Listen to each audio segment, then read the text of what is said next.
నువ్వు ఆ girl friend కలిసి రై రై అని చెప్పి బైక్ మీద వెళ్తా బైక్ స్కిడ్ అయ్యి పడిన వెంటనే ఫస్ట్ నోట్లోంచి వచ్చిన మాట ఏంటి?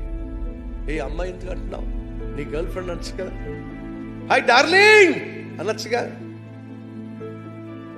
ఎందుకు నువ్వు పక్కనే పడినటువంటి దానికోసమే కదా నువ్వు పడింది.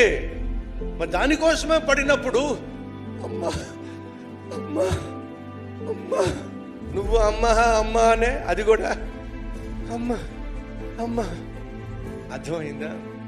నీ బుద్ధి బాగోకపోయినా నీ నోట్లో అలవాటు పడిన పదం మాత్రం మార్పు మాత్రం లేనే లేదో. నీ గుండెల్లో నుంచి వచ్చే పిలుపు ఉంది చూశారో, అందులో మార్పు మాత్రం లేదో. ఎందుకంటే ఆ గుండెకు తెలుసు పడితే నిజంగా బాధపడే ఒకే ఒక్క వ్యక్తి ఉంది,